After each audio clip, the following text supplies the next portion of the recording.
Ernie and Bert on how we train people to treat us. So Ernie shows up and he has 2 pieces of deliciousness. Let's call it cake. And then he gives Bert the smaller piece. And Bert says, Ernie, I noticed that you gave me the smaller piece. And Ernie says, yeah, Bert, I did. And he said, well, if I had 2 pieces of cake, I would have taken the smaller piece. And Ernie says, yeah, I know, Bert. That's why I gave you the smaller piece. So, we train people how to disregard us when we put them first all the time. And what does it look like when we put them first all the time? It's being worn out and somebody saying, hey, this thing, can you do this thing? And you going, yeah, I can do that. And them saying, well, I mean, if you can't really, and you going, no, I can do it. And then later being frustrated. And people like, they know I'm tired. They see I'm tired. They see I have all these other things to do. Yeah, they do. But they believe you when you say you are ready to run yourself ragged for them.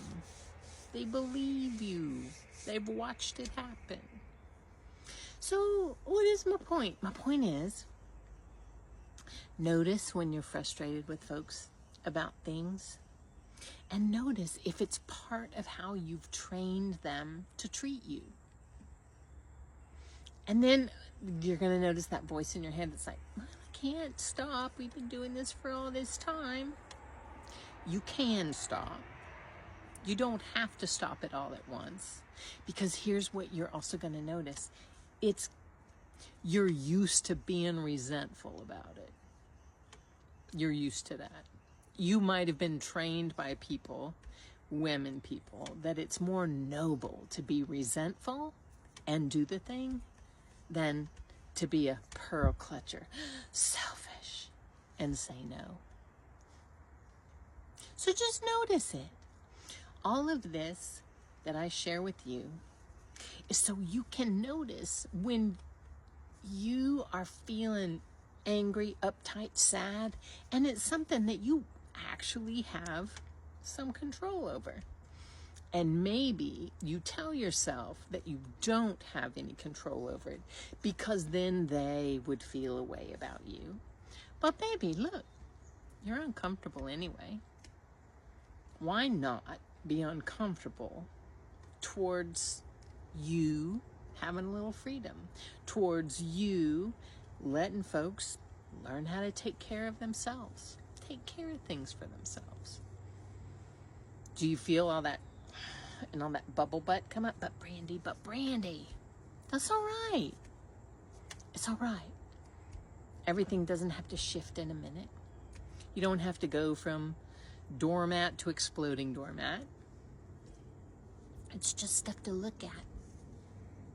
Because we create our experience of being us in our life by the things we do and what we tell ourselves about it. And especially if you've been a person who is a people pleaser,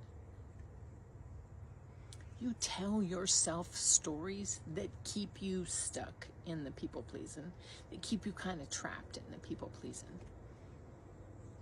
And look, you're probably hustling hard for people you actually don't care that much about to stick around or to keep calling on you, because that's the story you tell yourself of being a good person.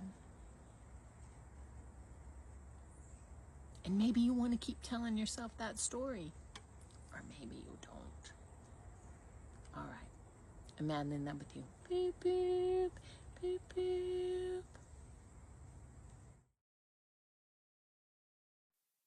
Hey, Bert. Oh, Bert. What? Got a minute? Oh, Ernie, what is it? Look here, Bert. I have 2 pieces of apple pie, Bert. Would you like a piece of apple pie?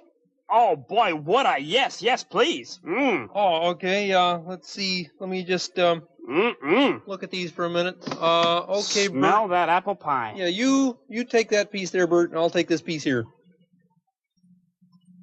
Excuse me, Ernie, but Ernie, you gave me the small piece. Well, that's true, Bert. That is the small piece there, and this is the big piece, and I gave you that piece, and I think I'll keep the big piece myself. Ernie, that is not very polite. Well, how do you mean, Bert? Well, I mean, if I had 2 pieces of pie, I'd offer you the big piece and take the small one for myself. Well, Bert, you have the small piece, Bert.